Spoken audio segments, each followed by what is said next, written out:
Okay, good afternoon, everybody. Thank you so much to all of you that are here today on this rainy coronavirus day.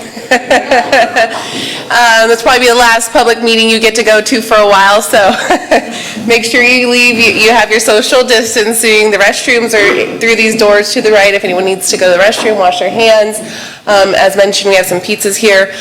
My name is Nicole Daly. I am an assistant to the city manager for the city of Lake Elsinore. I see a lot of familiar faces with us today, some new faces, I think, so we really appreciate you all being here.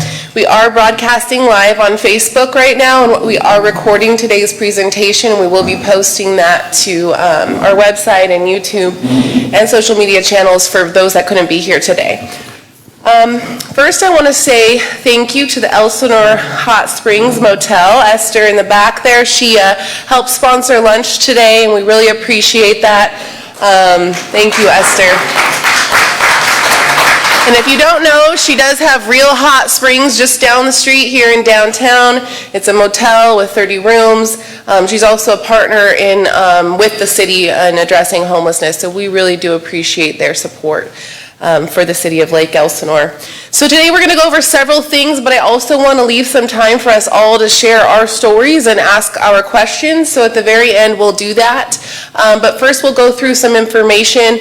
I want to say that our purpose of doing this meeting really was to try to help educate our business community, and more importantly, some of our property owners, property managers, and landlords for some of our businesses here in Lake Elsinore. So again, those that may be watching online or watch this later, we do encourage our business community to share this with their property owners and managers, because they're an important part of the community in addressing homelessness. So in the city of Lake Elsinore, we've done a lot, and we think we're doing a lot, but we need the help of our entire community, which includes our businesses, it includes our property owners, and it includes our residents. So today we'll go through what our efforts are so far and to date.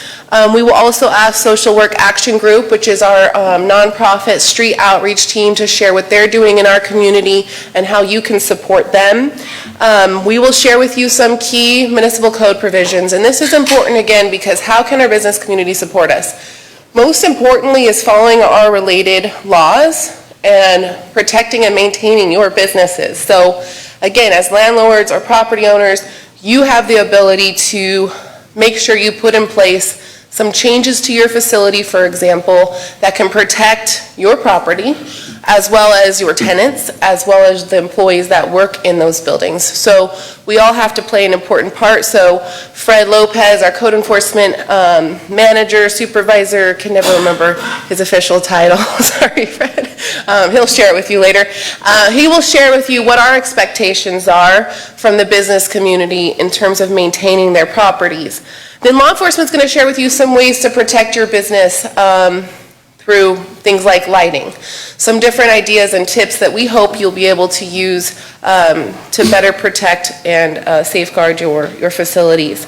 And then we have CR&R here, Alex Rekovich, and he's going to share some words just very briefly about what CR&R offers in terms of securing your dumpsters. We know that dumpster diving, dumpster sleeping are very common issues related to homelessness, so he'll be here to answer some questions as well. And then we'll do a brief survey on our phone, so if you have a mobile device, I'll just give you instructions when we get there, just some quick questions, and the answers will show on our screen, and then I want to open it up for discussion for all of you today. So we will be done at 1:30, I promise, and if we need to stay after to answer questions, we're all here to help you afterward as well. Any questions so far? Okay, feel free to raise your hand and ask questions as we go along. I have my intern Sarah here. She'll help pass around the mic, and we'll get your questions answered as they come up. So first, I want to just mention that today, when we were planning for this event, we did look at where our primary areas of concern in the city, and we use an app called Alert LE, which you will hear more about later. We mailed out the flyer for today's event to these target areas in our community. So these are the places where we see more complaints in terms of homelessness. Riverside Drive, Central area by Costco, Mission Trail, and then downtown. The city has 3 different roles, and if you've attended one of our presentations in the past, I'm going to try and go quickly through some of this because I don't want to be too repetitive, but just as a reminder, the city sees that we have 3 roles really in addressing homelessness, and the 2 in red are what I'm going to discuss, and then law enforcement, code enforcement will cover enforcement. But it's really important that we engage with and educate our community about our efforts, and again, ways you can support those efforts, but then also policies and programs that we can put in place to safeguard all of you, safeguard our residents, create housing opportunities, beds for the community. So those are some of the areas we focus on in the city of Lake Elsinore. Just a quick timeline of what we've done in the past. Again, I've shared this really over the years, but we've been really engaged in the homeless conversation since 2014 and began really ramping up our efforts in 2017 when we appointed 2 council members, which is Mayor Brian Tisdale and Councilmember Natasha Johnson, to our homeless task force. Unfortunately, both of them couldn't be here today. Middle of the day can be challenging for them, but we've had tremendous success, in my opinion, since that time. Some recent things to note is that we did we did have a new police chief come in 2019, Captain Michael Lujan, and he brought in several other team members and made some changes.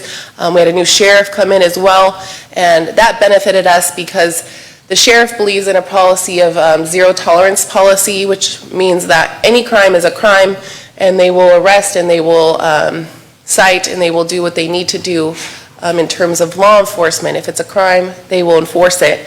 And so our team has really done a tremendous job here in Lake Elsinore. Sergeant Warrington's in the corner over there, and he's going to share with you what they've been doing. But we're so appreciative, and I hope for all of you that you've started to see a difference in the last year. And I know me, as a staff person and resident, I have. So we're going to continue to do what we can. But law enforcement component is very important. We also received a grant that's going to allow us to do a lot more in our community.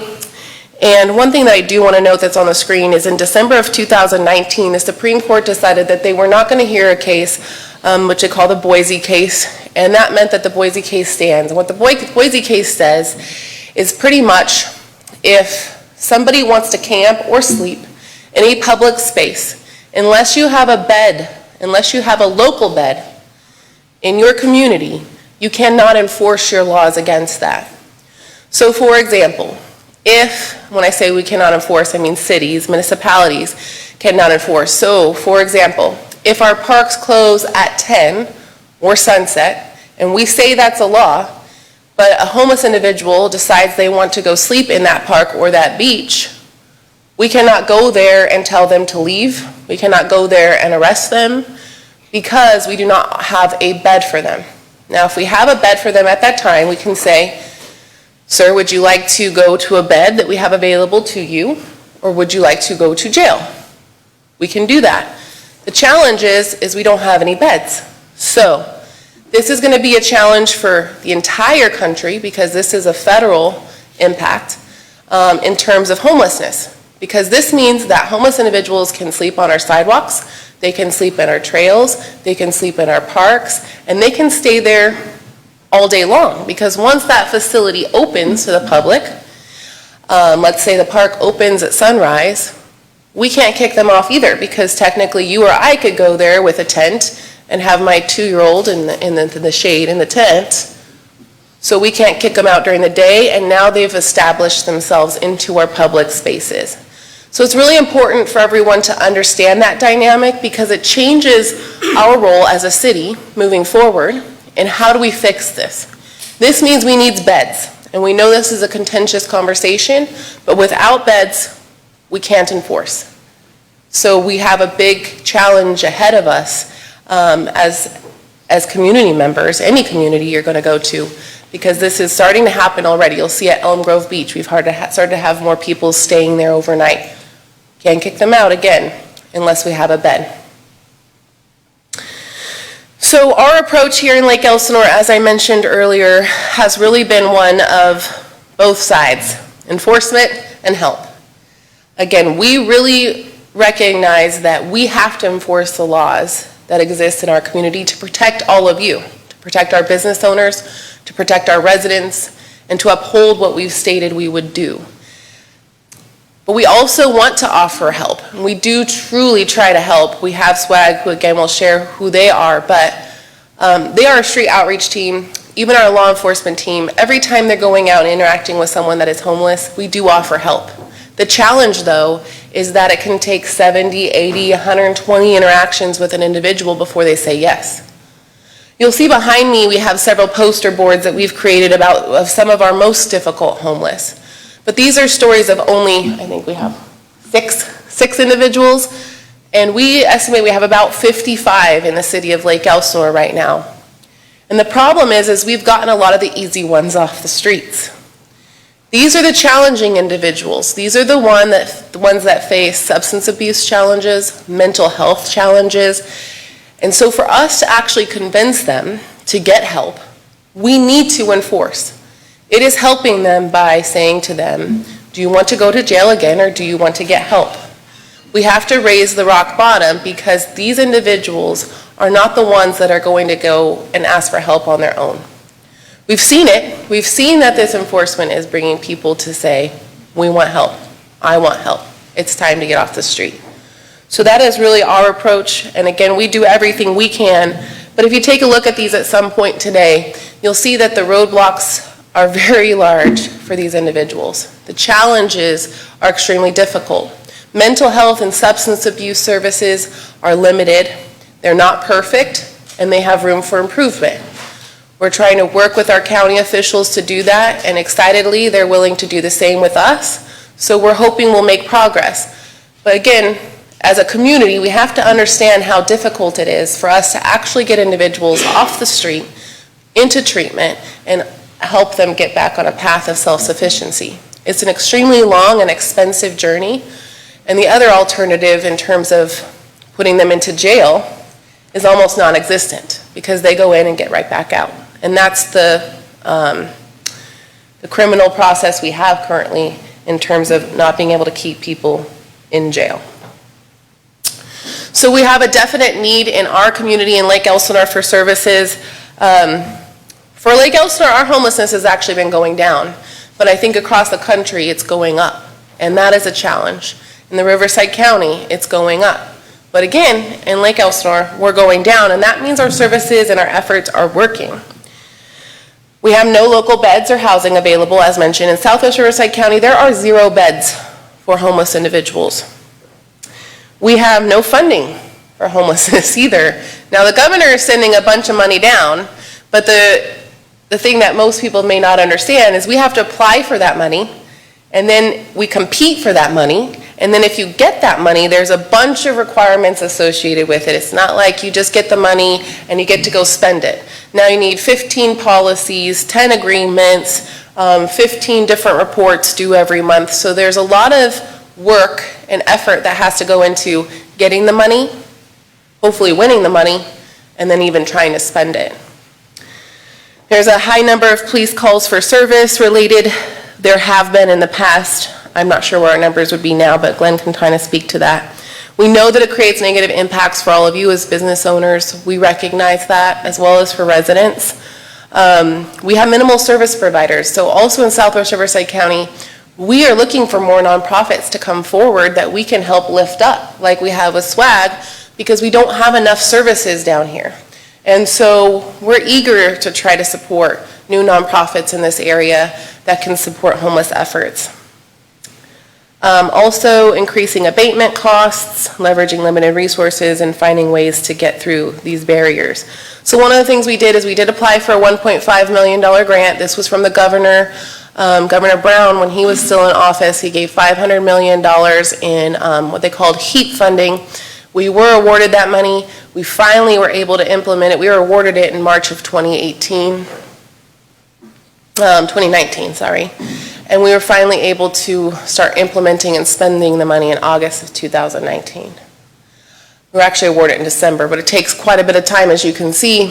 So we are trying to create housing opportunities in Lake Elsinore with this money because we, again, have to have them. And so the grant itself included various things. It increased our homeless street outreach that's going into our streets, talking to our homeless individuals. And I want to point out that our grant is not just for Lake Elsinore. We applied as a region. So Lake Elsinore, Wildomar, and the county areas. And so that's an important note because we recognize homeless don't stay within the boundaries of a city. And we need to work together regionally because we also don't want to just be pushing homeless back and forth. But at the same time, to be able to do that, we need consistent enforcement and efforts across city boundaries. And so we really are encouraging our regional neighbors to adopt a lot of the things that we're doing to avoid that because, again, it doesn't help anyone to be pushing back and forth. We need more holistic approaches for all of Riverside County. It included another community services deputy in our grant, which we have hired and brought in. Talbot in the back, right? Hi. There he is. Or is it McCracken? I'm getting them mixed up. Okay. Can't remember who's which one, but they're all a team, that's why, because it doesn't really matter. They all work together, and Sergeant Warrington will talk about that. We are getting a new housing and outreach specialist part-time position. We'll be looking for housing opportunities, and what we mean by that is we're looking for landlords that own property in the region, in the area, that would be willing to lease the house to swag, and then we can place homeless individuals into that house. That's kind of where we're going currently because, again, we have a year to spend the money. We have a year left, pretty much, June of 2021, and we need the beds. We need to be able to have a place to put folks. Of course, again, we can't continue to enforce against them without that. Community outreach and engagement, which is what we're doing now. Housing subsidies is how we're going to pay for those beds. Rental assistance for those that actually make it through the process towards recovery so we can help them continue on their path of recovery. And then most important is case management and supportive services. So these individuals, once we put them into a house or a bed, they need that ongoing support. So the city's looking at a variety of ways of housing and using that funding. So you'll hear more in the future about that. So ways you can help, and really the point of today's presentation is we want to emphasize again the importance of you helping us by protecting and maintaining your properties, and then reporting to us if others aren't. So if you see issues in our community, please report them. If you see your business neighbors not doing their fair share, or their tenants or landlords or property managers, we want to hear about it so that we can go out and try to make sure to encourage them to do their part. Practicing responsible compassion, we've talked about this for a lot, but just really giving a hand up, not a handout, not allowing panhandling near your business, in your centers, doing what you can to support that effort because giving to the homeless on the streets is not helping them. Giving to an organization like SWAG will, because then they can actually use those resources to go out into the streets, talk to these individuals, buy them a coffee, buy them a meal, and try to get them to agree to help. We have to support established organizations with our time, talent, and treasures. Eventually, we'll need jobs for a lot of these folks, so there's going to be opportunities for things like homeless to hire programs, helping us to spread the message, reporting issues as mentioned, not only to Alert LE, but to 911 and our non-emergency line. And then to use our business toolkit, which we've created and provided all of you in the red folders over there. They are on our website and available. And take advantage of any of all the resources that we have available. But I'll also say, you can contact me at any time. My name and email and phone number is in that business toolkit. Contact me if you have an idea. If there's something we can create that will help you and help your organization, we're open to ideas. So our business toolkit includes all of these things. Again, all of you have that and it is on our website. And one thing that is in our toolkit is a list of resources we do offer. So we have panhandling posters that we will print and deliver to your business centers. We have flyers on the do's and don'ts of responsible compassion that you can distribute at your business. There's resource cards that you can distribute at your business. So if you're interested in any of these things, please email us, let us know how many and where to take them, and we will make sure we get them to you. And now, enough from me. I will go ahead and turn it over to Fred Lopez, who's going to start off his area of enforcement. But before I do step away, is there any questions so far? Okay, quiet group. The two warm in here. Do you have a slide on the Alert LE?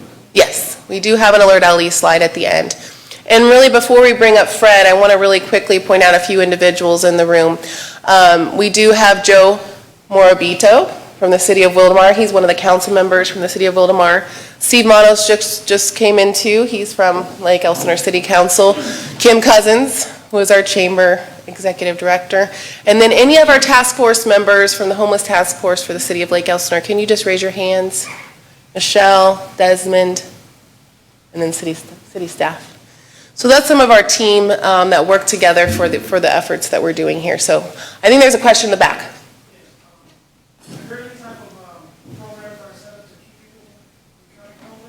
Yeah, good question. So are there any types of programs to keep people from becoming homeless, was the question. And, we like to say that if you have a family on the streets, for example, or someone's approaching homelessness, or it's a single mom with a child, or a youth, a lot of those folks, believe it or not, there are a lot of programs to help them.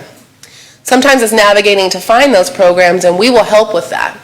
But what we have a challenge with is what they call chronic homeless individuals. And chronic homeless individuals is somebody that's been on the streets for longer than a year. And believe it or not, we have a few individuals in our area that have been on the streets for 20 years. That seems impossible to me, but these are individuals that the services don't come as easily to because they're much harder to help. If you're struggling to make your rent, there are resources to help you. If you are struggling to feed your children, there are resources to help you. But when you're struggling with drug addiction and mental health services, those services are hard to come by. So what's happened, and we like to think has happened, this is our personal take, and I guess I've not done an extensive research study on this, but the thought has been that for a long time we've put a lot of effort into helping folks not become homeless, helping them with prevention efforts or just newly homeless individuals, and not as much time has been spent on those that have been on our streets. And so that number's continued to grow over time, and the impact has gotten larger on communities because they are overlooked because they are extremely expensive to help, and it's extremely difficult. And so that's why we spend our efforts there right now. And our grant is really focused on the chronic homeless. In the long term, though, how do we prevent more homelessness in the future? We have to focus on mental health and substance abuse sooner. And we've got to find better policies and programs to do that sooner. So as our youth are facing these challenges, for example, or while they're in school and they're elementary students, if we see signs of these issues, they need to be addressed sooner, because a lot of these individuals that you'll see behind me, yes, some of their mental health issues were brought on by substance abuse, but most of the time there's something underlying that, that they turn to drugs or alcohol to cope with an issue. I'm sure Swag could share more. I'm definitely not the expert, but good question. Any other questions? Yes? We have a few apartments, and we have an empty lot. It's privately owned. We have a chronic problem as far as homeless going park cars, even abandoned cars, it seems like to me. But and I called into code enforcement officers. They've come out there. But if the owner of that lot isn't following through, isn't there a way that you guys can force him to either put some kind of no trespassing signs or 602 form, something to when an officer shows up, he can have them moved out? Because now I have pictures, but now they basically have all kinds of containers coming out of their cars, a bunch of dirty trash. When I see the officer coming, when we called it in, one of the other person inside runs out, puts the whatever they had on them in the high grass. Now it's really high, and it's to me it's a concern, because we have a lot of kids that use that field to cut through to go to the high school, and if it's getting to a point where they can hide in there, I think it's dangerous. I'll let Fred talk to you about that question, but I want to mention really quickly on the weeds. So the weeds, we do have an extensive weed abatement program here in the city of Lake Elsinore. We recognize that, and we just started launching our inspections and our process for that. So people will start getting notices to clear their weeds. If they don't, they will be held responsible for clearing them, meaning we will go clear them for them, and then we will bill them. So I do know about that part, but I'll let Fred come on up and he can answer the other part about what you should do. My personal opinion is keep calling us. Harass Fred.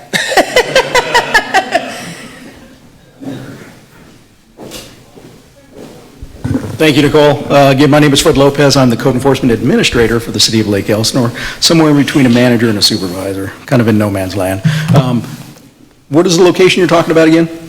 It's on Riverside and Flannery. Okay, okay, yeah. Okay, I know exactly what you're talking. Unfortunately, we cannot force a property owner to fill out a 602. That's totally voluntary on their part. We have spoken with that property owner. If he actually owns that entire lot, I don't know if it's sectioned off. I'd have to look at a map, but we have had homeless underneath those trees where we've cleared it out. We've gotten the property owner to trim the trees up so there's a nice canopy. When it comes to individuals sleeping in cars, again, if cars are lawfully registered, there is no codes or ordinances that state that somebody can't sleep in their car. Again, when we talk about homelessness, there's different levels. You have people who sleep on the street. A lot of people now are sleeping in cars or sleeping in RVs. But again, we can enforce rules that go along with that. If they're parking on, vacant, undeveloped land, we do have codes. There is a ticket involved. But again, we don't want to force these people into a position to where writing them a ticket is going to make things worse, so they lose the car and now they're on the street. So there's kind of a balance, and I think that's where SWAG comes in, and they're that go-between between the enforcement level and outreach. So again, we want to really outreach. These people living in a car, they've actually got a leg up on a lot of the other homeless because most homeless don't have a way to get around. So if they are living in a car, if they have children, we can get the school district involved. I believe I saw the police out there just the other day. So again, they have been made contact with. Obviously if they've got outstanding warrants, the police will deal with that. But again, just somebody sleeping in their car is really not much we can do about. We can address the other issues. We're finding out that, we're low-income property. It's kind of hard sometimes to rate out as well when I see, they come up and potential tenants look at that, no, they turn around right away, so it's kind of... Yeah, that's totally understandable, and we totally get that, and we do everything within our power and the law to try and mitigate some of these situations, but sometimes we just don't have the answer. So you just have to keep reporting it. Fred will go out, they'll give him another citation, we'll give him another citation, we'll give him another citation. Very good. So again, my role in code enforcement is, people ask me a lot of times, what is it that you do? And in its simplest terms, we enforce the codes. And, the city council adopts a set of codes that are codified into our municipal code that we're in charge of, carrying out, so to speak. And we have a long laundry list of codes. If you've ever seen our municipal code in paper form, it's about 4 to 5 inches thick and very boring to read. But I'm going to go over a couple of codes that may help the businesses, property owners, even residents to maintain their properties to a better level. So one of the issues that we had when we really started coming to this homeless forefront, I've been in the city for 15 years, we've always had a homeless issue, but it wasn't until maybe 3, 4, 5 years ago that it really, became a in-your-face issue. We had a shopping cart ordinance on the books, but it wasn't really effective, and we weren't enforcing it. So when the time came about to really look at how we can do and help businesses out and help clean up our city, we went back and looked at our municipal code in relation to shopping carts, and we retooled it. We put in a provision there to hold property owners, business owners accountable for their property, i.e. the shopping carts, as well as for the individuals to take them off-site. So again, over the years since we've enacted this code, it's actually worked out pretty well. We have an officer who has an outfitted truck with a lift. He'll go around town, he'll gather up some loose carts, bring them down to the yard. We make contact with the stores. We give the stores a fair amount of time to come retrieve their product. If they don't, they're subject to citation. So again, I drive a truck around town, so if I see a transient pushing a shopping cart, as you can see in some of these pictures, this is not uncommon. I'll stop. I always carry trash bags with them. I'll ask them, please empty your items out of the cart. We'll take the cart back to the yard and, advise them that, taking the carts off the premises is against the law. Another issue that we had a while back were these donation boxes, and again, the thing with donation boxes is that they can be permitted, but the key for the permit is they can't be on public property, so they have to be on private property, which means all of you. Now, our recommendation is don't allow them, because again, this is what they end up turning into. They turn into dump sites, transients dig through them, and just make a huge mess. So again, most of these donation boxes just get dropped off overnight. The property owners don't have any idea, they didn't give any permission. We do have a permitting process, so again, we do have some that are permitted. We hold them, we make them come out, weekly to clean up around, but really our goal is just to not have them, because again, this is what they end up turning into. We also, Sorry, is there a way to identify easily whether they're permitted or not to make a report? you can contact City Hall. The only one that I'm aware of that's ever gotten a permit was Use Again, and they're the green boxes. The other ones, nobody ever gets a permit. You can call the number, you'll never get an answer. So again, if somebody puts one in your parking lot that you didn't authorize, give us a call. We'll make some phone calls. If they don't come out within 24, 48 hours, we'll get rid of it. So another issue that we have relating to transients and businesses are abandoned, unsafe, or incomplete buildings. You can see the old Cocos over off of Diamond Drive area. Again, we have yes. Real quick, sorry, I wanted to mention, on each of these slides, you're going to see at the bottom that we say a violation number, and in each of your packets, there's a list of key provisions related to protecting and maintaining your property. So we've just noted the letter next to those provisions. So if you're interested in what that meant, I just wanted to make sure you kind of had an idea. Yeah, our municipal code is codified into, sections and subsections. So if you ever have any questions, you can contact one of us at City Hall, or you can actually go online and review the whole municipal code. It's really good reading. I recommend it. So again, we have a lot of issues with vacant properties, and again, it's an attractant for transient activity, illegal activity. We do our best to keep them maintained. Ultimately, it's the property owner's responsibility. Again, we have this property owner on speed dial. They have made some provisions. We have other businesses that are looking at that particular address for other types of businesses. So that's really what the key is, to get these buildings occupied, get them finished. And if that's the case, then usually that problem tends to go away. Again, these buildings are off of Diamond Drive. This building has been a state of construction for the past 5 years. Transients have broken into it, busted out windows, they graffiti it, we go out there, we clean it up. Property owner gets a big bill because we don't work for free. We have made contact with the new owner, and they came into City Hall, paid some outstanding fees, and they're supposed to start construction back up again next week, we hope. But again, it's a constant battle. If we have these long lingering properties, we have a few remedies that we can that we can get our city attorneys involved in, but we can go into that some other time. Trash enclosures, and this really goes to overall maintenance of property. We see this quite often with the transients. They will, occupy a trash enclosure because in their mind they feel it's safe. It's got 4 walls around it, it's closed off, people can't see them. But part of the issue is, you send your employee out to take the trash out at 9, 10 o'clock at night, and they open the doors and they see that. It's a safety issue. We don't want them hanging out, residing in trash enclosures. So again, we ask property owners to, if you can, get the locking trash cans, get the locking trash enclosures, put a cover over it. Again, those aren't anything that we actually require at this point yet. A lot of times with new construction, we can put it in development agreements for new construction coming in, but as you can see on those pictures, these are off of Riverside Drive, and I believe behind Stater Brothers on Mission Trail. And again, a couple examples of some trash enclosures where somebody is actually occupied. There's a story behind the one with the sleeping bag. The other one is a local store on Riverside Drive. They just fail to maintain their property. So currently they're actively being cited, and hopefully we can get a resolution to that problem pretty quick, because I've seen transients digging through the trash. Again, it's an attractive nuisance that essentially, brings them there to look for items. We also have land use issues and approval violations. So again, all businesses have to go through the planning department. A lot of these businesses, you see the marijuana dispensary, the commercial grow, the internet cafe, and I'm not sure that one, I think it was just going to be a meeting hall that they were advertising on Facebook. They were going to have 200, 300 people out there, and there was no approvals or nothing from the city. So again, we're able to shut those down. So if you are a property owner and you own commercial property, please vet your occupants, your tenants.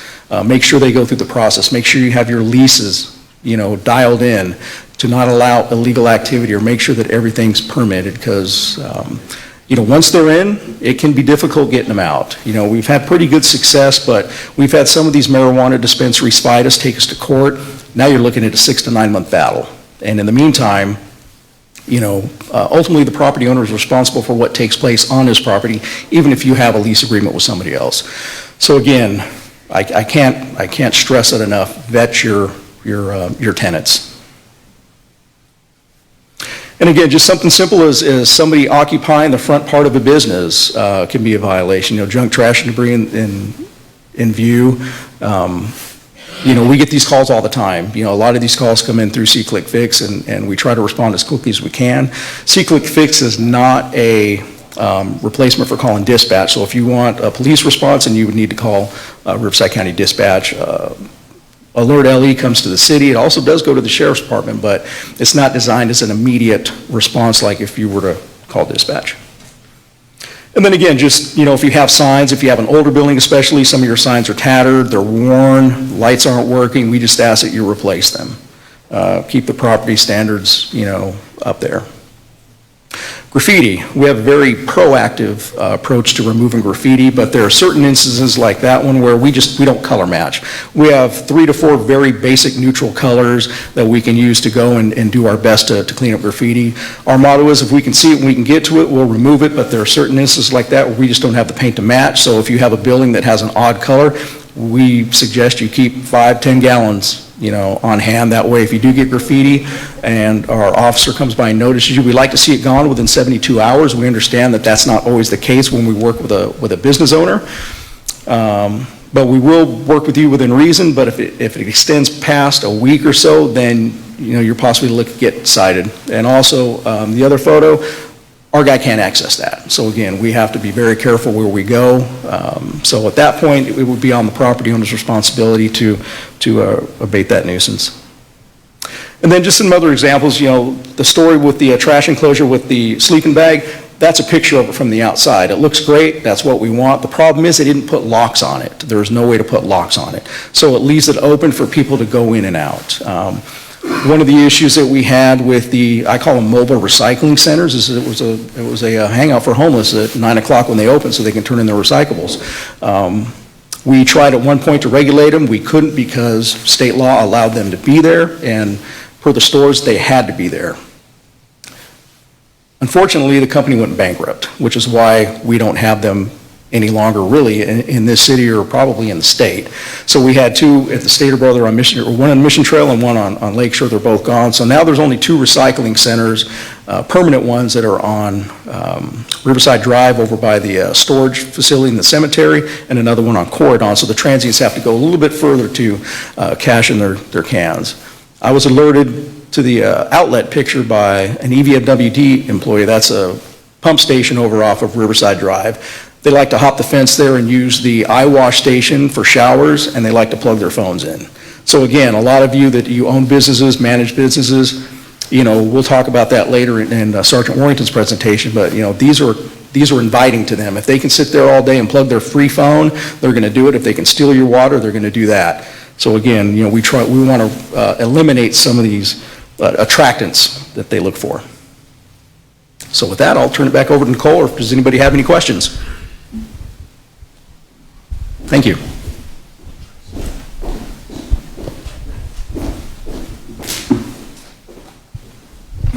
Thank you, Fred. So on the screen, you do see our Alert LE app. If you haven't downloaded this, this is a mobile app that the city offers. You can also just go to our website and do /Alert LE. It'll bring it up. You can do it on our website.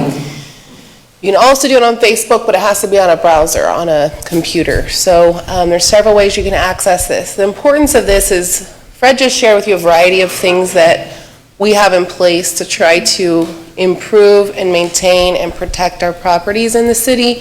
So if you see folks that aren't doing these things, if the paint looks really bad on the building, their trash enclosure is constantly being left open and causing additional debris and litter in the community, you see loitering and trespassing, anything that you see out there, you're our eyes and our ears.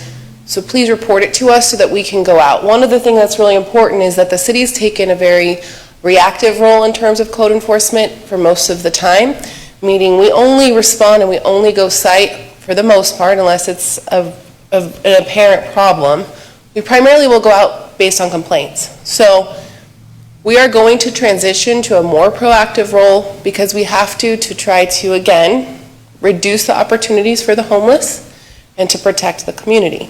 So you will see that we will be more responsive to these types of complaints. As we've mentioned, we're taking a zero tolerance approach on crime. We have to take a zero tolerance approach on some of these things as well, because they do create opportunities for homeless individuals to get things, to ultimately get money, to have a place to sleep. And so we want to try to, as much as possible, reduce the opportunities in our community for homeless individuals to feel comfortable. Because if they feel uncomfortable, they're more likely to get help and to take our assistance that we are offering them on a regular basis. So next, I'm going to invite up our Sergeant, Sergeant Warrington, and he is going to share with you some information related to law enforcement, what their efforts are doing in our community, and again, ways that you can help them and the way they can help each other to improve the safety of the community and your business. Forward, backward, or this, we'll move it forward, forward, backward. There's several options. I got it, maybe.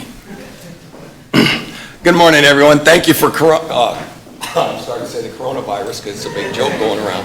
Thank you for coming. I know the rain and everything is hindering a lot of people from showing up.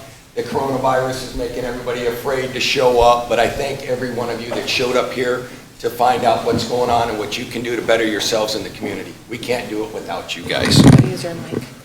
I've been with the Sheriff's Department for a little over 24 years now. It's my second stint back here at the Lake Elsinore Sheriff's Station, and I'm very thankful to be in the position I am. Ever since getting a new sheriff, Chad Bianco, things have turned around tremendously since last January. We got a new captain, Captain Mike Lujan, who has turned the whole station around also, brought the community together, and brought all the law enforcement entities. We're bringing the volunteer program back. So we're improved a whole bunch in the last 13, 14 months, and we're looking forward to going further and further ahead with the administration that we have.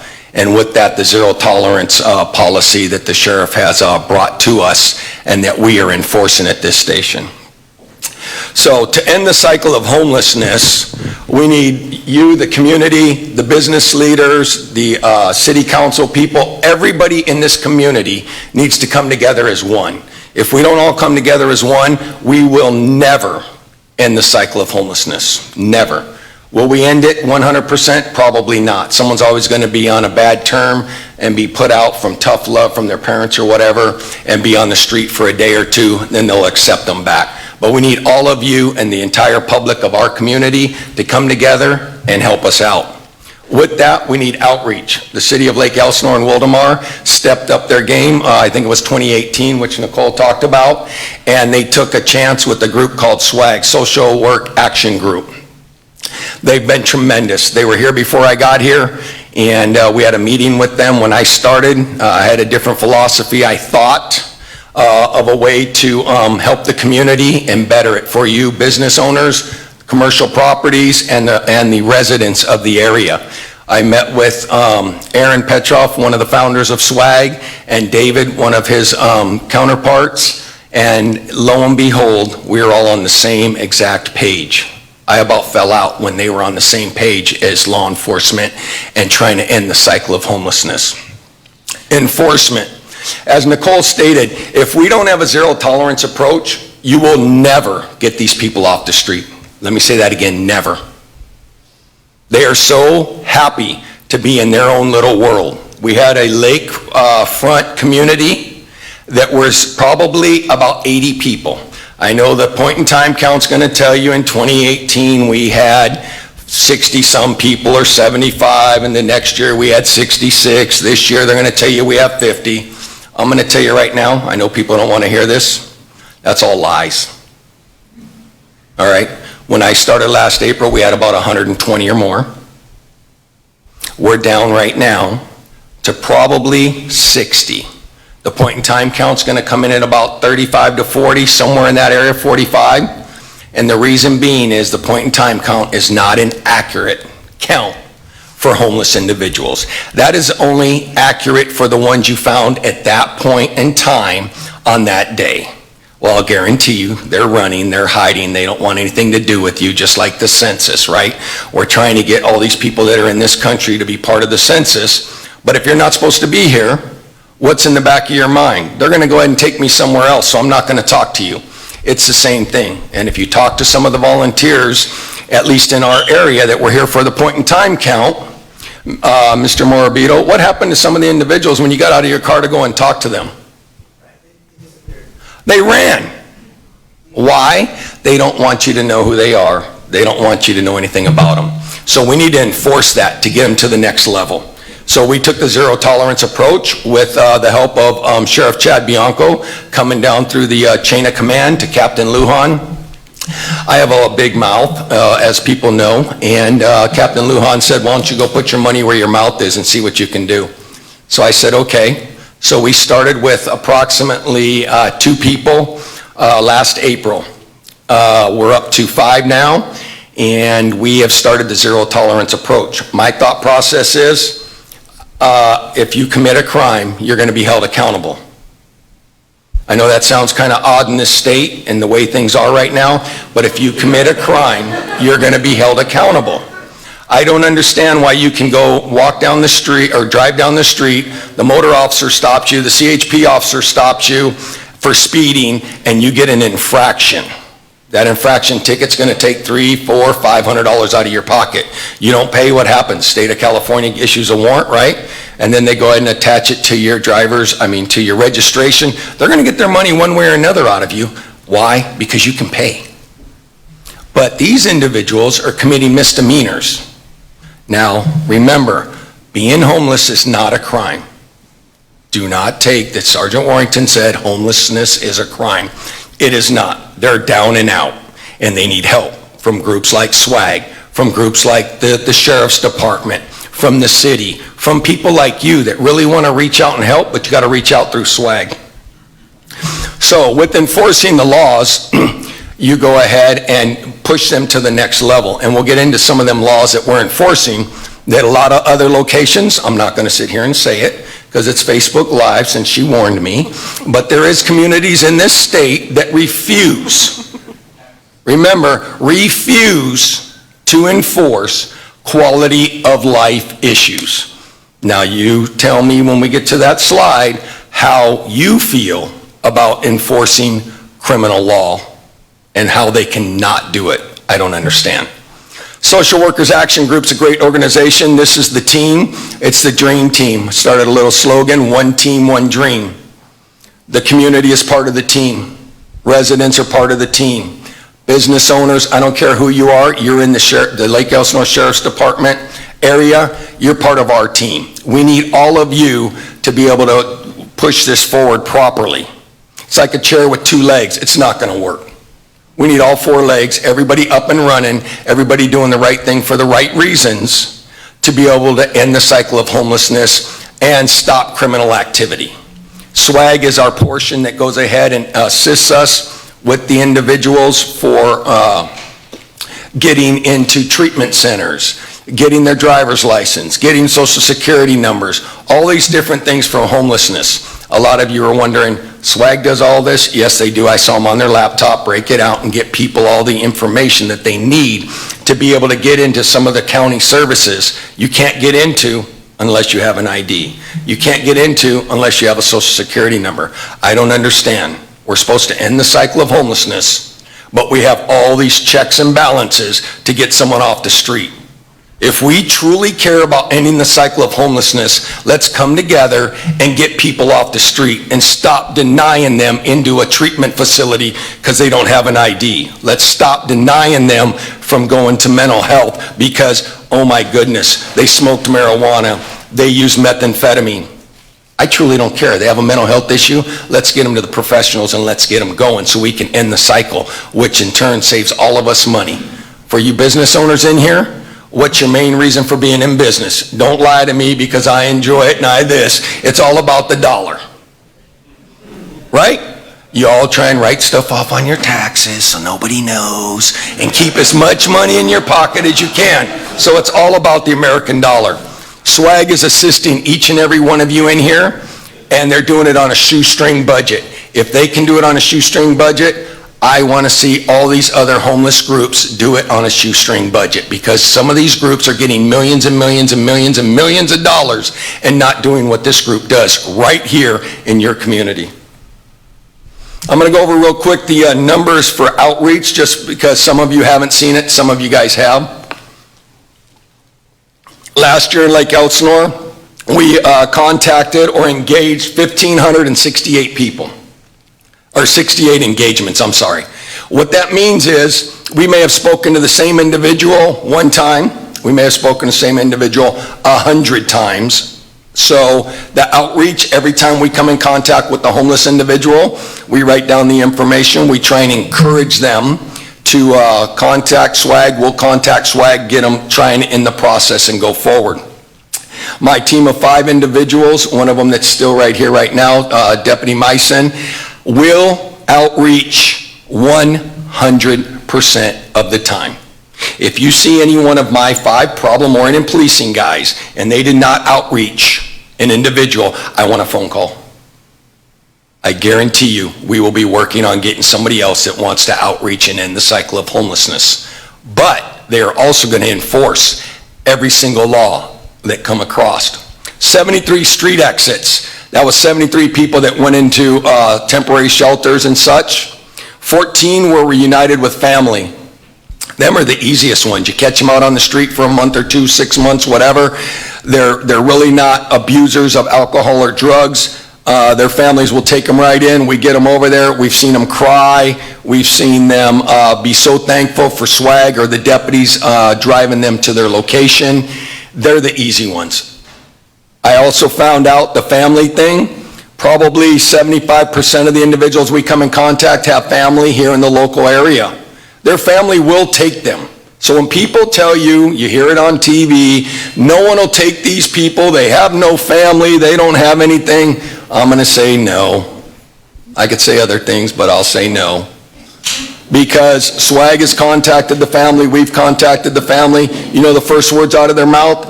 We'll take them home if they're not using drugs anymore, if they're not using alcohol anymore, if they're not committing crimes, because we're fed up. Tough love. So we put them out. So that's why they're out here. And when they get cleaned up, they'll be thankful to take them in, which some have after they've gotten cleaned up. 43 were placed into temporary transitional housing. Just like the hotel over here, we'll put them in there until SWAG can get them into a rehab center or some further housing. 10 were placed into permanent housing after they go ahead and complete their alcohol or drug rehabs. Some of them that are not addicted to drugs, they have Social Security, they have other means, we get them into permanent housing, 10. 6 were placed into long-term substance abuse centers, and they're doing very well. 14 veterans received assistance. 152 accepted and received mental health services. This is very difficult. People that are mentally ill do not want help. We're having some problems with the county. Hopefully this is bridging the gap right now. They're stepping up. We have Supervisor Jeffries assisting us very much so, and we're trying to get them together with the team, and we should be increasing that level also. But let me remind you, we cannot force somebody into doing something they don't not want to do. 20 returned to the streets after accepting housing. So theoretically, we're down to about 53 that are off the streets. 278 declined to answer outreach questions or listen to available resources. They just basically tell you to go pound sand, use a bunch of curse words that I will not use, especially since this is live. Over 230 tons, 460,000 pounds of debris collected. For those of you that have businesses or residents of Lake Elsinore, you can thank your city council people and your powers that be of the city for doing this. Your tax dollars are hard at work, and that's why I put that up there to show you, if we did not clean this up as one team, one dream with this SWAG, city, code enforcement, the residents, and everything else, you would have 460,000 pounds of debris in your lake bottom, destroying your habitats, destroying your waterways. I don't know you, but this is a beautiful state, sunny California, and we're destroying all this stuff. That stuff would still be left down there. So your city has cleaned that up. So you guys should be thanking thanking them. They work very well with us and give us the tools to do this. I'm going to go, since I've already went over it with Elsinore, I'm going to go over Wildemar just real quickly, just the numbers. 701 homeless engagements, 21 street exits, 2 reunited with family, 3 placed into temporary transitional housing, 2 placed into permanent housing, 7 into long-term or substance abuse housing, 4 returned to the streets, 98 declined to answer our questions. And mind you, Wildemar's an up-and-coming city. We're working together as a team, and they're starting to get a code enforcement project together and a cleanup project. Last year, they did come to the table. We had some major areas in one day just to clean out the waterways. We got over 20,000 pounds of debris in your waterways, stopping the flow of water, destroying your habitats. With this, now, mind you, it was under Clinton Keith. If that backs up, now you're going to flood homes, you're going to have traffic-related incidents, possibly serious injuries. This is what people don't understand. They're out of sight, they're out of mind. Stop and think what they're actually doing to your community, folks. Stop and think of what they're doing to your waterways. They're destroying them. You work so hard. There's all these endangered species and stuff, but we're not going to go ahead and protect them? I don't understand. I don't understand why we're protecting you residents that are working your butts off. You get a speeding ticket for an infraction, but we're not going to enforce misdemeanors. I don't understand that as law enforcement. I don't. We as a law enforcement are failing communities if we are not enforcing quality of life issues. Let me say that again. We in law enforcement are failing the communities in which we represent if we do not enforce quality of life issues. Some of them are substance abuse. I don't care if methamphetamine 2 years ago, 3 years ago, 5 years ago was a felony and now it's a misdemeanor. Is a misdemeanor still breaking the law? If you speed, you get an infraction ticket. That's below a misdemeanor, right? So why are we enforcing infractions but we're not enforcing misdemeanors? I don't understand that. So at this station, we're enforcing everything. And Sheriff Bianco is also at a zero tolerance. Trespassing.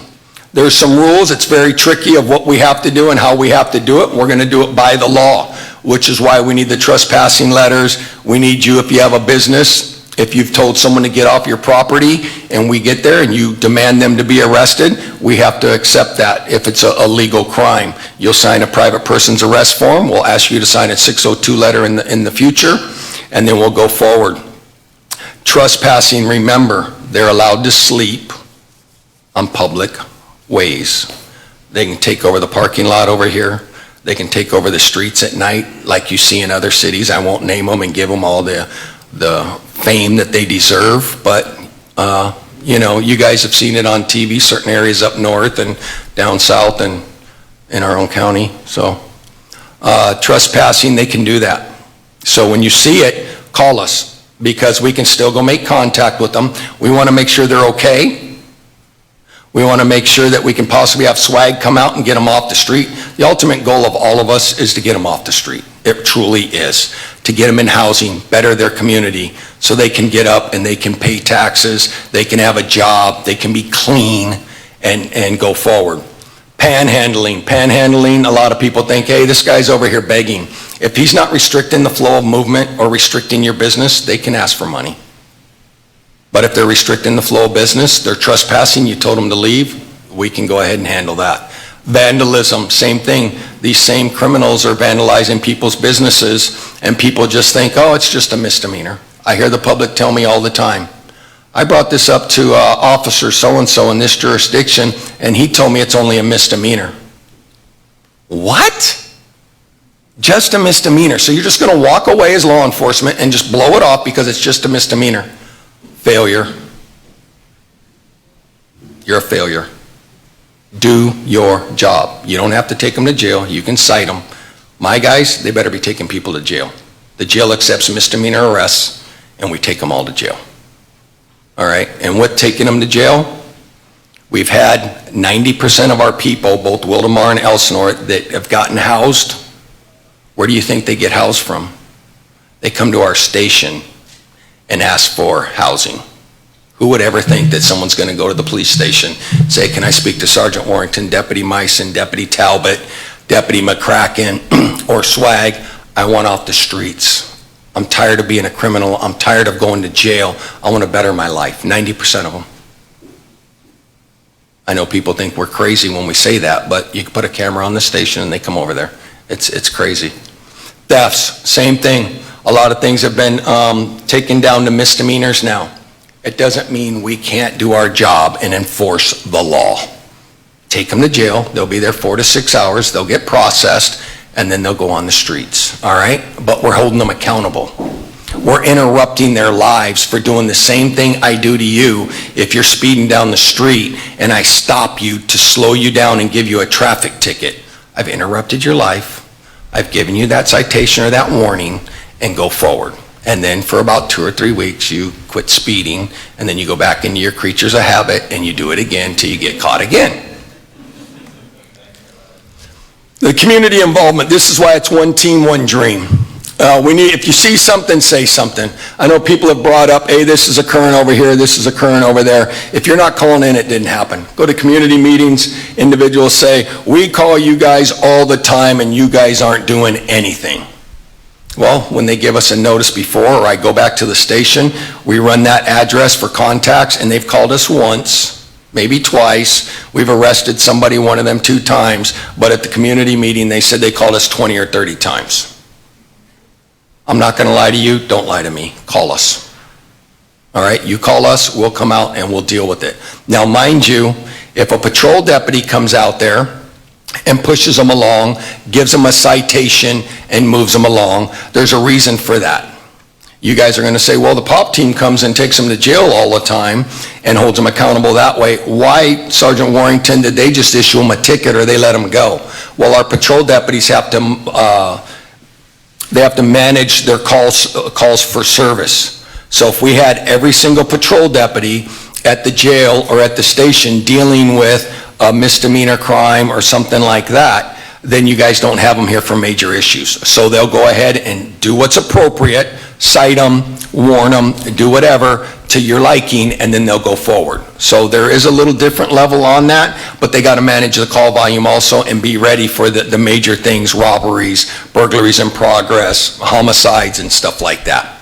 All right? But if my guys show up, they'll be glad to take them to jail for you, and they'll go away. The trespass letters of authority, we need them from the businesses, private property that are vacant, so that way you're not putting your employees in a hard spot as far as, I'm not going to have him arrested because he's going to damage my car, he's going to do this, he's going to do that. And some of the people that you hire, they're minimum wage, mind you. Some of them are from the community. They know these individuals, so they're not going to do that. Teamwork is between the community, businesses, law enforcement, as I said earlier. Getting into the businesses and your commercial properties, ensure your buildings have sufficient lighting. If you have sufficient lighting, they're not going to come over there and sleep on your property, which they cannot do on private property unless you allow it.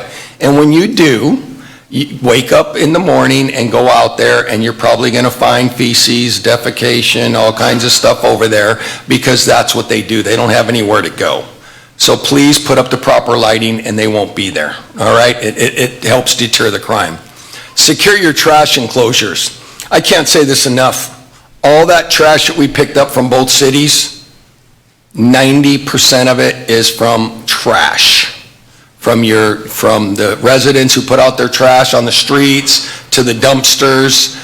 It's horrible. So they're pulling the trash out there, they're going through it, they're collecting the aluminum, the plastic, and then they're leaving the rest of it. So illegal dumping, again, they're destroying the frogs, the fish, and all the little other protected species that we have. So please lock your trash enclosures. We have a business here, I won't say where it's at. It's a newer shopping center. They had the enclosures all set up perfect. They didn't put locks on any of it. And the individuals went ahead, opened them up, moved the dumpsters out into the middle of the parking lot. They went ahead and they locked the dumpsters up, and they went in there and they made a condominium. We didn't even get a phone call from the businesses. Luckily, we have ways of talking to people, and the community is so small. We found out that someone at a higher level in this group was not very happy, gave us a trespassing letter. We went out and warned them. They had to be gone. We gave them 3 days, 72 hours, and they were still there. So just think of this. They're illegally dumping in there, they're urinating in there, they're defecating in there, they're stealing from your store, and they're going back in there. And your employees think it's okay to just go out and dump the trash right outside and leave it there in the parking lot. Now, how is that going to increase your business, increase anything to do with your property, or bring new business to your cities to be able to increase your property value? I think everybody that owns a home in the area bought a home to try and make money on, right? I don't think anybody bought a home just to say, hey, here's $200,000, and in 20 years I'm going to move and it's not going to be worth anything. I don't think anybody does that. So please get on your people to secure the trash enclosures as much as possible. Install security cameras. This is getting to be more and more. Every home has them. Businesses, you put a camera on your trash bin so we know who's out there doing the dumpster diving, who's stealing the trash and stuff like that, so we can tie them back to when they're illegal dumping. Because you also have individuals that are out doing cleanups and they're dumping behind your business, and now you're stuck paying for that cleanup. Sometimes it's hazardous waste, and it can cost you thousands and thousands of dollars to clean up hazardous waste. So install security cameras in and around your location. Make sure you have a minimum, if you're always around, 1 week to go ahead and go back and see what's occurred. And maintain your landscaping and building. Keep the weeds down, free of graffiti and trash. Once you allow the graffiti to go there, other graffiti artists come and start adding to it. You allow the trash there, more and more people come to it. I mean, the areas we've been hitting over the last year, we're getting less and less trash, illegal dumping, and the homeless population is finally starting to move into shelters and psychiatric places. You know, SWAG's doing a tremendous job. I want to thank them every day, and they don't stop at 8 to 5. We talk 10, 11 at night if we have somebody on the streets. So they're doing an amazing job. With the building and safety and exterior, if you guys need any help with your businesses, commercial, apartments, whatever, we have CSO Baca and Deputy Salcido, our community services individuals over at the station. They'll go in the county areas, Wildemar, Elsinore. They'll give you an inspection, and they'll let you know it'd be best if you had some cameras here, cut the weeds down here, and so on and so forth. They're a tremendous help. They don't get utilized enough. So if you need them, give me a call. I'll make sure they get out to you. Windows and doors for the stores. Liquor stores are the worst. They go ahead and cover up all their windows with decals, advertisements. It's not safe for anybody. I mean, because if all you have is an open door to come in, you can't see who's outside, you can't see who's coming, and then they're allowed to sit outside and loiter, panhandle, and do all the different things, steal your electricity. I don't know about you guys, but I like my money, and I'm not about to pay for somebody else to charge their phone on my dime. Employees, know who you're hiring, do background checks, previous work history. We had a business here probably about 6-8 months ago. Their employees were hiring the transients in the area. You know what hiring meant? Giving them free sodas, giving them free food, taking away from your bottom dollar. The owner of the location finally got fed up and was wondering why his business was going down. He made contact with Deputy Baudet. Deputy Baudet got a trespassing letter signed. We went out that night, did surveillance, and got probably an ounce of ecstasy and an ounce of some other illegal drug, and now he doesn't have any issues. He got rid of the people that were doing that. And now, mind you, these people are not the cleanliest people, right? So what's going around now, that coronavirus? These people are out in the streets, who knows what they're doing with their hands, and they're in your fountain drinks and doing stuff. So please help your businesses by managing your people and managing what goes on. You give them one thing free, they're coming back. Security and safety measures, put some policies together and make sure your employees are following them. It's your job to secure your business and make as much money as you can. You can't do it if people aren't following your policies and being safe. Secure areas. Make sure you're securing all of your areas, your stock rooms, your break rooms. I noticed a lot of businesses now are securing their restrooms and only letting employees use their restrooms, and that can be difficult sometimes, even when you're driving down the highway and you go in there and they say, well, you're not a customer. You know, typically they'll give in and let you go. I understand that that's the way, you know, this world's coming to now, but if they don't, they're going in there, they're shooting up, they're washing themselves in there, and you go in there and the restrooms are destroyed, and you wouldn't want to use them anyway, especially you ladies. Trespass authority, we already talked about that. It allows us to enforce the trespassing laws without putting your employees in a tough position. You as the owner are saying, I do not want anybody that's affecting my business out here. And so we can go up there if they're loitering, panhandling, and we can enforce the laws based on you signing the trespassing letter. 602 is the penal code. And there's some issues with that. We have to warn them first. Your employee has to warn them. There's some issues that we'll walk you through, and we'll deal with that. Again, it's only a misdemeanor, but guess what? We're going to enforce it. Employees should not be given into criminal behavior. Again, do not give them stuff. Do not allow them to sit there and sell their drugs, use their drugs, or anything like that. You'll end up with needles and everything everywhere on your property. These individuals continually make your clients, customers feel awkward, which in turn affects the quality of life and the bottom line, your profits, the U.S. dollar. Your 602 needs to be updated annually. I know that the city has been putting that in with the package when you're redoing your business license, which is a perfect time every year to do it. If you're a brand new business and you filled out one of these 6 months ago, it doesn't hurt when you go to redo it, do it again. That way it's updated on a continual basis. And this is from Lieutenant Kent, who's in charge of our social media at our station. We went from about 1,500 or so likes or people following us. I don't know what it is. We're not the Facebook police. It seems that we are responding to more and more issues that people are sending in on Facebook Messenger, and we will take them, but if it's an emergency, dial 911. But Lieutenant Kent's been very strong about this. The sheriff's very strong about letting the community know what we're doing, how we're doing it. Some things aren't taken too well by the community, and other things are. So we post as much as we can on there to let you guys know what we're doing, because people in today's day and age do not believe you're working if it's not on Facebook. I don't understand it, but they do not believe you're working. And I want to thank all of you for the positive feedback on there and negative feedback. If we're doing something wrong, let us know. We can't better ourselves unless you know we're doing something wrong, all right? I'll be the first one to say, I screw up, go ahead and yell at me so I can learn. Same thing with the homeless. We have to be on them and hold them accountable. If they're doing everything by the book, they're allowed to be homeless.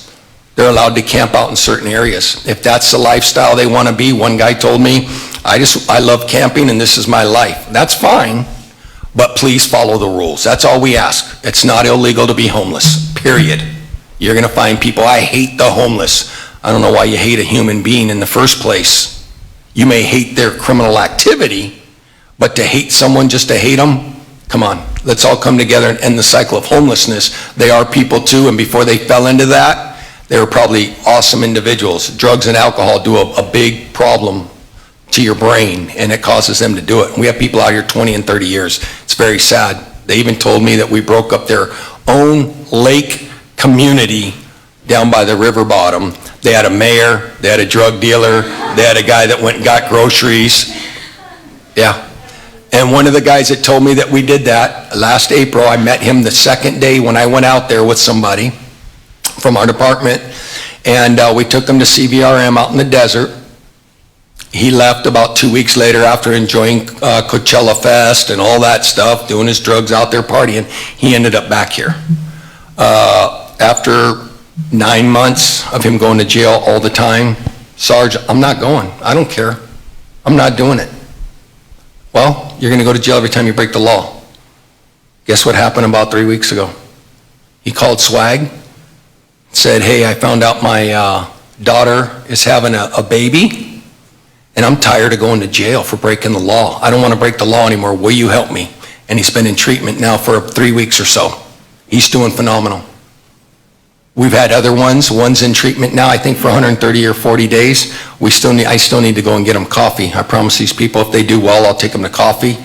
And we got to go to CR&R because there's 2 guys out there that have done such an awesome job. They hired them at the shelter and their security out there. So they can do it. They just need a little kick in the butt to go forward and do it. Some of these people have the best brains in the world. We have a guy in Wildemar, he has solar panels. Every time we find a camp with solar panels, we know it's him. He can hook up the solar panels, batteries, and everything. So let's all come together and end the cycle of homelessness. Does anybody have any questions? Yes, sir. Uh-oh.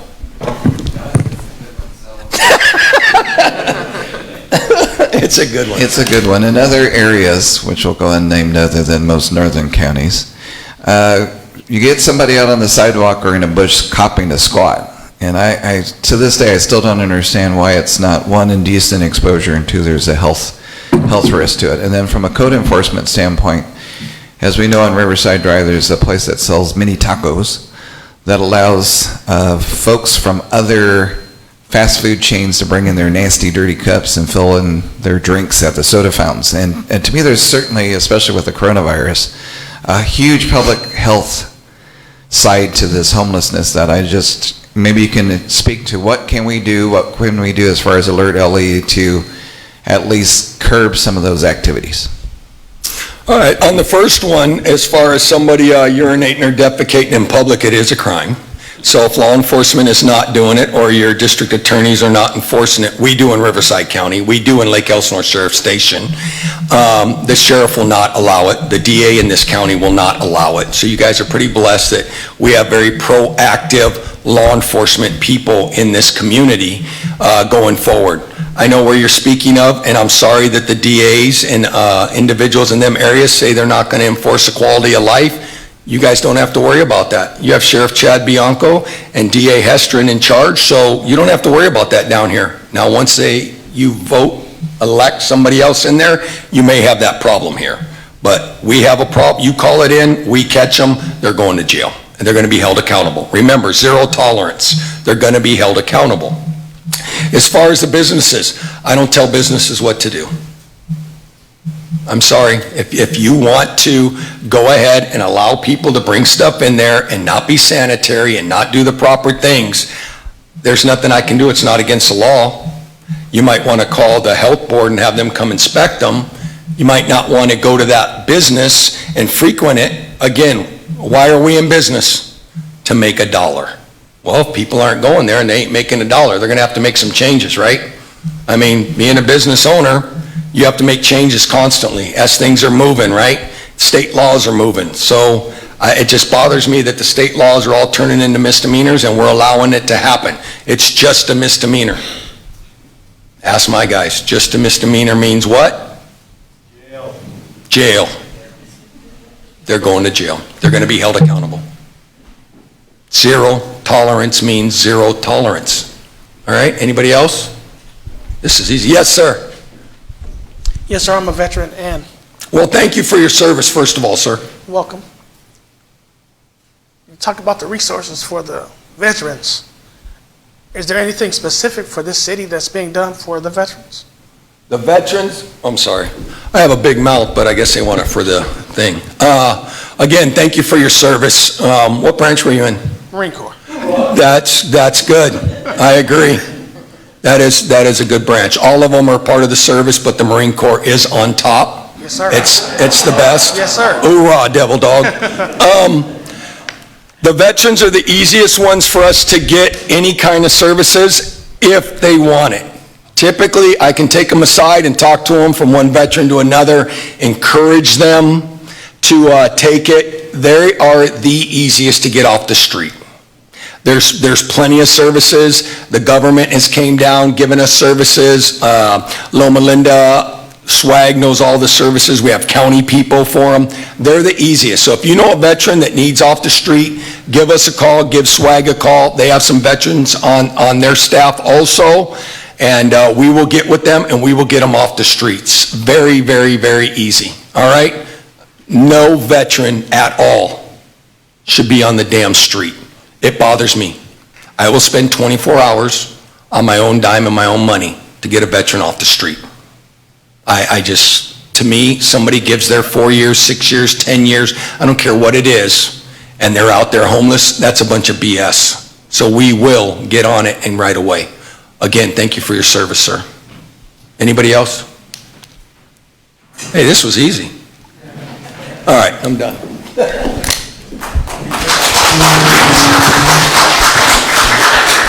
He's always great to listen to. He's much more entertaining than I am, so thank you very much, Sergeant Warrington. I'm going to invite up now Alex from CR&R to briefly give you a little information on locked dumpster bins. I know he has to leave soon, so Alex, if you'd like to come up and introduce yourself and tell us a little bit about what we can do on your side. Great, thank you, Nicole. My name is Alex Brekovich. I'm the Senior Regional Vice President with CR&R. We are the contracted waste haulers for the city of Lake Elsinore, as well as several other cities here along the 15 corridor. First, I want to start off with a big shout out to the city, to SWAG, to code enforcement, to law enforcement. They are doing a tremendous job throughout up and down this corridor, trying to make a difference with this homeless issue. It's a very difficult issue to deal with, and as a resident here of this area, we all appreciate everything you guys are doing, so thank you very much. Also with me today is Ignacio Valdivia. Ignacio is assigned to the city of Lake Elsinore. He's our senior recycling coordinator, also works very closely with Nicole and other staff members here in the city in regards to both solid waste and recycling issues. Much of my thunder has already been taken. Fred and Sergeant Warrington have already talked about trash enclosures and locking containers. Those are the two big things that we can do to provide with regards to these issues. I will state right off the top of that it's been our experience that locks on your dumpsters, as everybody knows them, we call them bins in the business, they only go so far. The bigger deterrent is putting locks, as Sergeant Warrington said, locks on your enclosures. If you don't have an enclosure and you want to put a lock on your container, that's fine. But what we see a lot of is they will still get into your containers. So it is very important to get an enclosure, have that enclosure locked. Some enclosures have a side entrance that you can walk in. That should not be there. It should be basically 3 walls and the gates with a lock and a cover, because we've seen a lot of jumping over. Believe it or not, as you've seen in some of those pictures, these enclosures turn into condos and hotels and motels. It gets really bad, so you need to put a cover on it. You need to put a lock on it. Give us the key, our driver will unlock it and lock it back. Also, lighting is very important. Make sure you have proper lighting around your enclosures, as well as surveillance cameras. We have seen a lot of situations where surveillance cameras have helped business owners determine who it is, and then together with law enforcement or code enforcement, able to address the issue.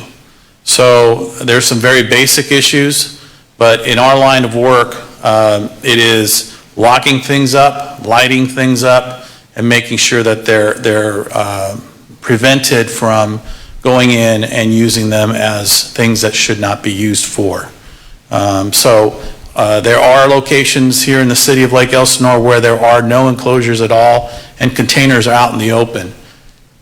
I can tell you that's going to be a challenge, because our containers are sometimes magnets for problems, and in order to mitigate that, you want to either lock the container or lock it behind an enclosure. It's the best way to go, is to have that thing locked up.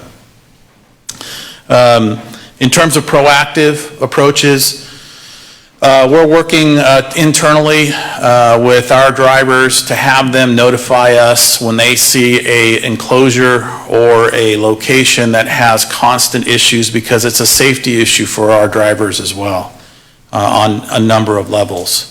So we're going to be working very closely with the cities that we service to educate them and let them know which ones are the hot spots, which ones are the problems that have constant issues, that for whatever reason they're not locking up those enclosures or have other issues.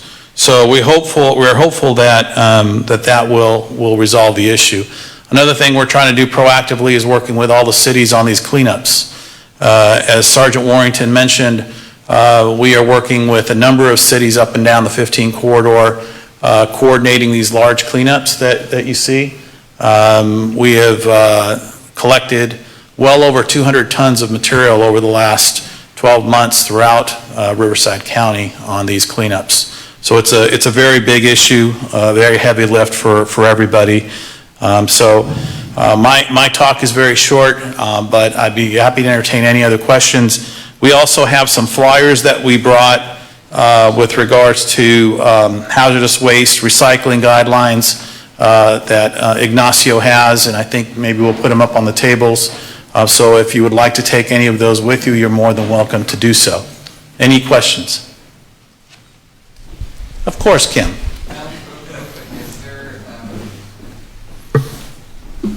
And I guess this is between you and GT. Is there any proposed or existing ordinances that require businesses in the city to have enclosed trash bins? So, Yeah, it depends on the city, on the jurisdictions. but there are some on the books already, and maybe it's just us bringing forth a proposal for the city of Lake Elsinore to adopt January 1st, that everybody has to be behind an enclosure. Yep, it's up to the individual city to do that, yeah.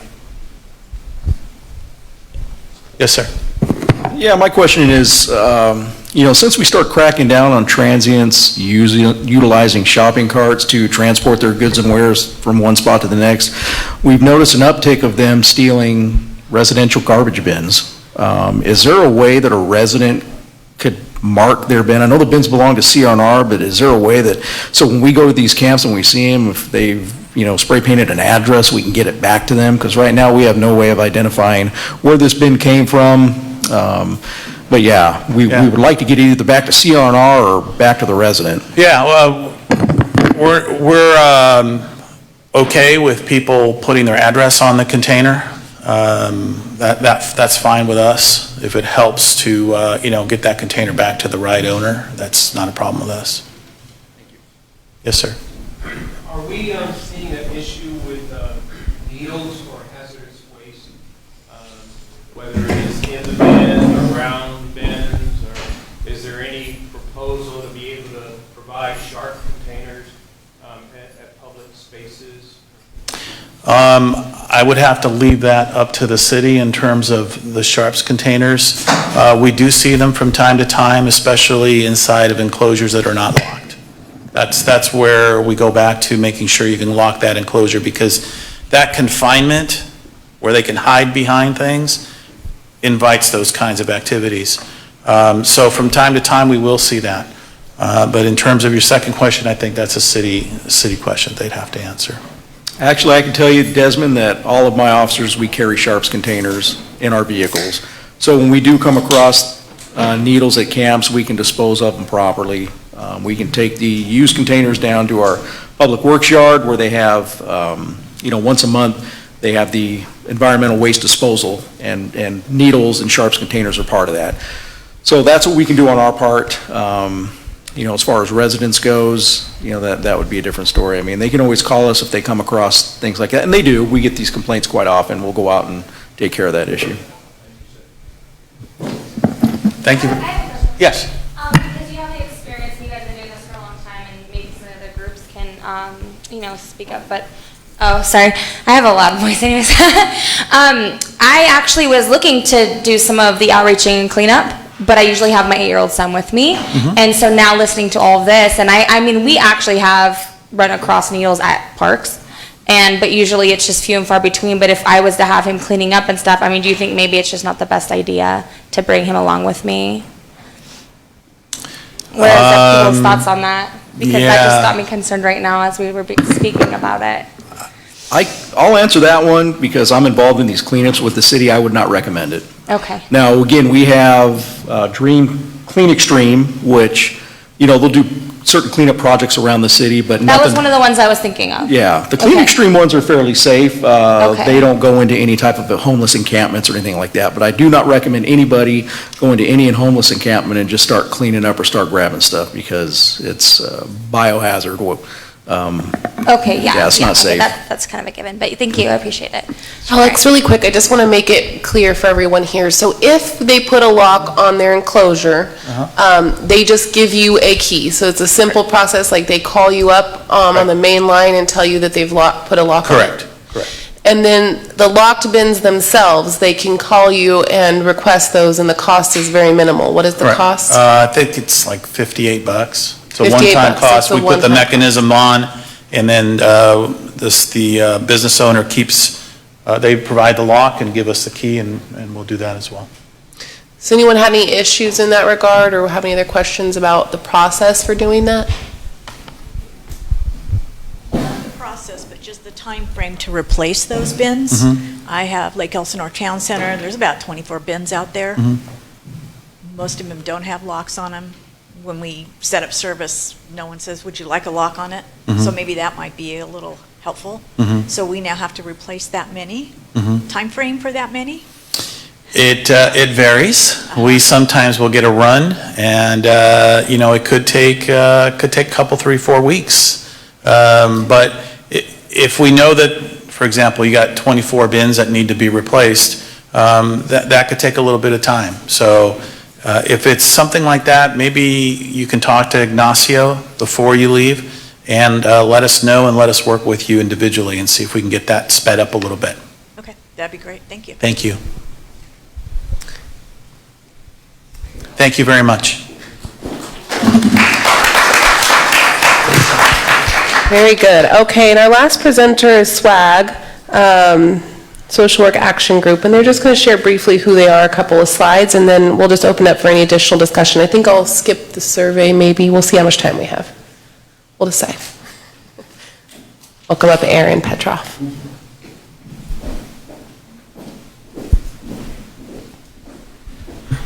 Hello, everybody. My name is Aaron, and these are my teammates, Robel, Craig, BJ, and Adrian. And we're very fortunate and blessed to be part of this team. And I hope that if one of the things that everybody takes away from this meeting is the team approach. We have the hardest working law enforcement team, code enforcement team, city staff, council members in Wildemar and Lake Elsinore. And it really takes that approach. We hear the old cliche of it takes a village, and it absolutely does. We work in 7 communities in the Inland Empire, and we don't have in those other cities and communities what we have here. Again, it takes a proactive approach, but it takes a balanced approach. We don't believe you should step on one group of society to help another, or vice versa. In fact, we leverage that. I think as human beings, we need to be. We need to have rules, we need to have laws, and we need to be kept within those parameters, and that's what our law enforcement team and code enforcement team does with us. We never shy away from the fact that people experiencing homelessness quite often are doing criminal and deviant behavior, and we need to leverage that to get them help. When we have posters of individuals that we're serving, as mentioned earlier, they know what they're doing is wrong. They don't truly want to be in that situation. They're broken. They're under the influence of substance abuse and untreated mental illness, as mentioned earlier by Sergeant Warrington. And it takes that approach when we're all speaking the same language, when you have a sergeant out there knowing everybody by name, when you have code enforcement knowing everybody by name, when you have city staff, when you have city council members who know these people and can say, can stop when they try to ask them for money. When they can say, we can all say the same thing of, hey, Valerie, hey, John, none of us, we all believe this is not the lifestyle you want. We all want to help you get to that next level, and some of it's through force. But again, when we're speaking the same language, we are all working to end homelessness, to end the cycle of homelessness, as Sergeant Warrington mentioned, because homelessness isn't good for the individual, it's not good for our community. So I hope everybody can take away from that. This isn't just talk, this is a group throughout the city that works hard and works together with a proactive approach.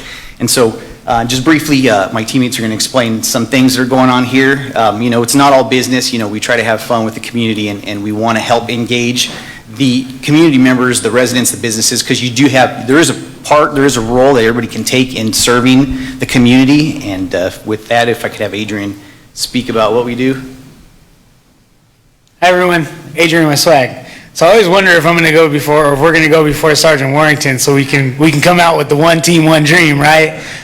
But then I'm carefully reminded every time that I love when he shares about it, because I don't have to steal it from him, because I'm part of that one team and that one dream, right? So with the community, you know, our team serves the most hardest to reach individuals. So again, like Aaron was touching bases, these individuals that you see back here on these boards, they have very real severe cases that are not easily served by the traditional means of care. So what we do is help them to navigate those resources and to really drive them through the resources to exit life on the streets. You know, the work that we do is taking place in river bottoms, abandoned buildings, places that weren't meant to be lived in. And that sometimes includes RVs that are, you know, that it's a recreational vehicle. It's not meant to be lived in, right? It was meant for fun, camping. But since March of 2018, we've been able to serve a total of 1,403 unsheltered individuals. 500 of those people have exited life on the streets, and 112 have successfully completed treatment. That's huge, right? Doesn't seem like a lot, but it's huge. And 51 have reunified with family. And, you know, like Sergeant Warrington said, those are sometimes the easy ones. They can also be the difficult ones in certain cases, you know. But again, we thank our community partners. We couldn't do it without law enforcement and code enforcement and the city partners, faith-based communities. If I'm forgetting anyone, please don't hold me to the fire. Esther as well, you know, we love Esther. So thank you for all you do, and if you have any questions, we'll be happy to answer them at the end. Oh, sorry. And the next slide is, ooh, she didn't give me the tutorial like she gave Warrington. Arrow. Hey, I didn't get the tutorial, see? So the next slide, I'll introduce Robel here, and he'll tell you a little bit about it. So my name's Robel, and this is Craig, and we're going to talk to you guys about a little bit how you can support SWAG and this amazing event we have coming up. So because of our partnership with Mobile Cause, supporting us couldn't be easier. Just 3 simple steps. You text SWAG to 71777, and then you open that link right there after it's sent to your phone, and after that you're able to buy tickets to the event or even donate to support us. And go ahead, did you want to say something? Okay. So they talked a little bit about panhandling. So a creative way that you can, you know, support us is every time you see a panhandler and you feel like you want to give them money, and instead you can, you know, donate to us, donate that $5 to us, and, you know, we can go and help that person out in different ways rather than support their habits. And yeah, that's basically it. I'm gonna hand it to BJ. She's gonna tell you guys a little bit about the event we have coming up. The importance of the event that's coming up. Hi, my name is BJ. I'm a nurse practitioner working with SWAG, and with a collaborating physician, our goal at SWAG is to be able to meet some of the medical and mental issues that our homeless people are suffering with. And our way that we're going to do this is through a homeless encampment assessment team. So we're going to go out into the streets, and we're going to have our wish is to have a mobile medical unit so that we can treat people where they live, because a lot of them are very resistant to services, have been mistreated in the emergency room, mostly because they've abused the emergency room. But we would like to help them address their medical and psychological issues right in a bus where they're at, so that we could help them get off the street. And to do that, we're doing a little fundraiser to buy a mobile medical unit to be able to provide those services. And if you have never partied with SWAG, you have not partied, because this group is crazy. Not me personally, but these guys. So we are having an 80s prom themed event to raise money, and like he was saying, you could buy your tickets through the app, and it would help support us to be able to help get people off the street by addressing their mental issues and getting them into substance abuse treatment facilities. And we will also have housing specialists with us. We just plan to bring a whole team out to them because we are having a really hard time getting them to come to us. Thank you. I just want to poll everybody's, are you excited about the 80s? I'm not really excited about the 80s, but it seems like a lot of people that was like their era. And so the theme started with if you missed out on being the king or queen of your prom, like here's your do-over. So what's that? Absolutely, absolutely. We are going to have a DeLorean there. We're going to have some other awesome 80s cars. You just show up with an outfit though. You got to look 80s. Okay, we hope you're there. So even though this is a very serious issue that we're addressing, like BJ said, we like to have fun and we take the work seriously, but we don't take ourselves too seriously. Yes, Esther? May 16th. So we would love to have everybody out to have a good time for a good cause with us. Any questions? Right. That's how I feel. You know what? It's in the past, but you know what? A lot of people like the 80s. Sure. Any questions about what we do or how we are part of this amazing team? Fred. Yes, sir. I don't necessarily have a question. I just want to state that I've been dealing predominantly with the homeless for the last 5 years in the city. Haven't always had the support of law enforcement. There was no outreach involved. Now that everything is in place, I can assure you 100% that we're moving in the right direction. We can clean up all day long. We can take people to jail all day long. That's what we get paid for. But until we added that social work outreach aspect of it, things really started to change. Because again, these are human beings that we are talking about. They need help. Cleaning up, taking to jail, we're a Band-Aid. You guys are the true help that they need, and I'm grateful that you're here. I'm grateful that the city partnered with you, and we all look forward to moving forward with this venture together. Thank you. Well, thank you, and we can't do it without you guys.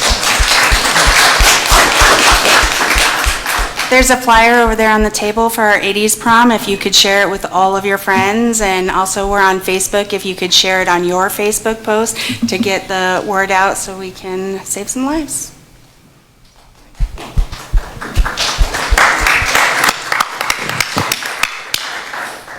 Thank you so much. We really appreciate everything that SWAG has done, like Fred has mentioned. We really do believe in Lake Elsinore that we have all the pieces in alignment now that we really need to be successful. The next step for us is going to be looking for ways to house, and I encourage our community to be open to that idea in a variety of ways, because the reality is without beds in our communities, in our areas to put these individuals into, we will not be, as we mentioned, able to enforce against them.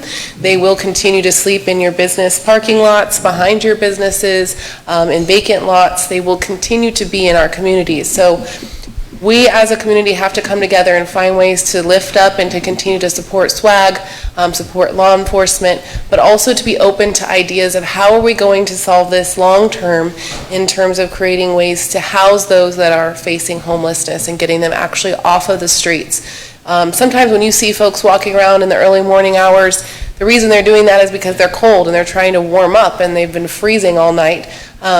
If they had a place to be in, they wouldn't be walking in our neighborhoods at night. They wouldn't be trying to open our doors at night. They would have a place to go safely to. So we have to remember that. A lot of folks will say, I don't want them in my neighborhood, I don't want them near my house, I don't want them in my city. But the reality is that they are, right? We already see them every single day in our communities. And so, as mentioned, these people are individuals, they're people that need help, and we have an obligation to try to help them.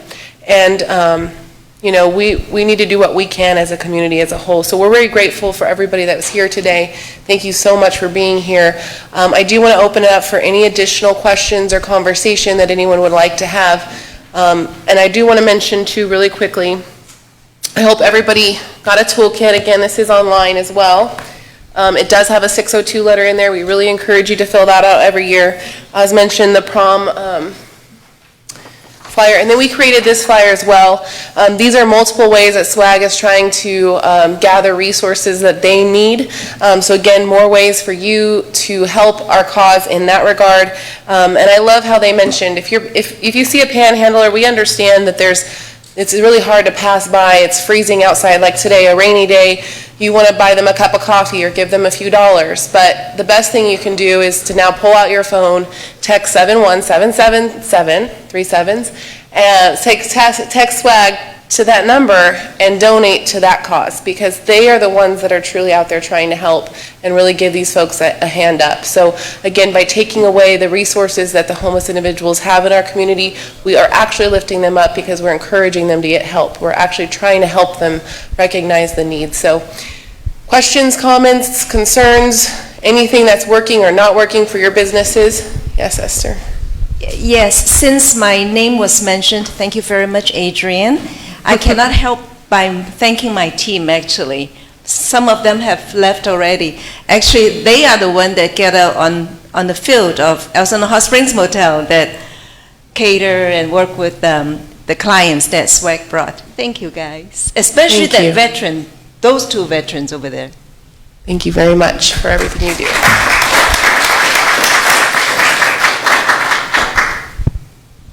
Any other comments, concerns? Thank you very much for coming out. We wish everyone all the best of luck with the coronavirus. Contact us anytime. We welcome your ideas, so thank you.